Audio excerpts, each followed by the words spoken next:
Have you ever caught yourself wondering whether you're actually a good partner? Or maybe you avoid relationships altogether, not because you don't want love, but because you're afraid you won't be enough for someone else. Relationships are often portrayed as effortless. Two people meet, connect, and everything just works. But real relationships are built under pressure, stress, insecurity, misunderstanding, emotional baggage, and most relationships don't end because of one dramatic event. They end quietly, through patterns that go unnoticed for too long. Today, we're going to talk about 5 subtle habits that slowly damage relationships. 1. Taking feedback as an attack. No matter how compatible two people are, conflict is inevitable. Different perspectives, different emotional triggers, different needs. But what matters isn't whether conflict happens. It's how you respond when it does. Some people hear feedback and instantly feel threatened. Their body tenses. Their mind goes into defense mode. They interrupt. They deflect, they get angry, or they shut down completely. In that moment, the relationship stops being a partnership and turns into a battlefield. Your partner isn't always trying to hurt you. Often, they're trying to be heard. When feedback is met with hostility, your partner learns something important, that honesty comes at a cost. Over time, they stop sharing, not because they don't care, but because it feels safer to stay silent. Healthy relationships require emotional resilience, the ability to pause, listen, and reflect, even when it's uncomfortable. Second, crossing boundaries in the name of love. Being close to someone does not mean having access to every part of their life, yet many people confuse intimacy with entitlement. They check phones, they demand explanations, they monitor friendships, they feel uneasy when their partner needs space. What often drives this isn't love, it's fear. Fear of abandonment, fear of comparison, fear of not being chosen. But when boundaries are violated, something essential is lost. Your partner begins to feel watched instead of trusted, controlled instead of supported. And slowly, the relationship stops feeling like a safe place and starts feeling like a cage. Real intimacy doesn't erase individuality. It respects it.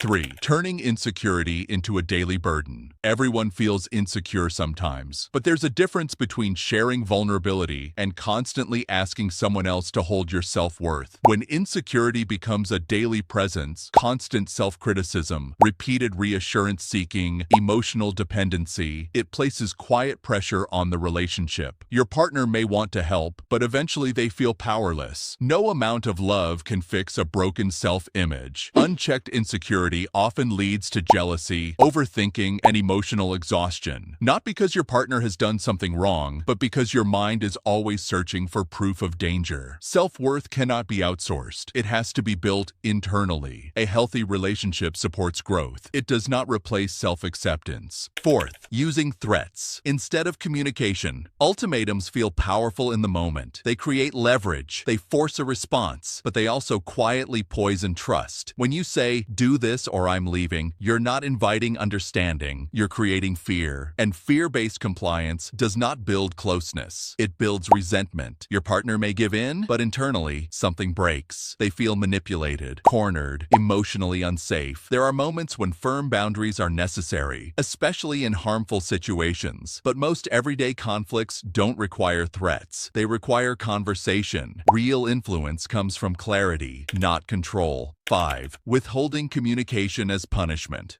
Sometimes after conflict, space is necessary. That's healthy. But silence can also be used as a weapon. The silent treatment isn't about cooling off. It's about avoidance. Avoiding accountability. Avoiding vulnerability. Avoiding difficult conversations. For the person on the receiving end, silence creates confusion. They don't know what they did wrong. They don't know how to fix it. They're left alone with uncertainty. Over time, silence erodes emotional safety. Love cannot survive in emotional isolation. Connection requires repair, and repair requires communication. If you recognized yourself in any of these behaviors, that doesn't make you a bad partner. What matters isn't perfection, it's awareness. Relationships are not about finding someone flawless. They're about two imperfect people who are willing to grow, together and individually. Love deepens when ego softens, when listening replaces defense, when responsibility replaces blame. Growth is not comfortable, but it is transformative. And when both people are willing to reflect, adjust, and evolve, love doesn't just survive, it matures. See you in the next video.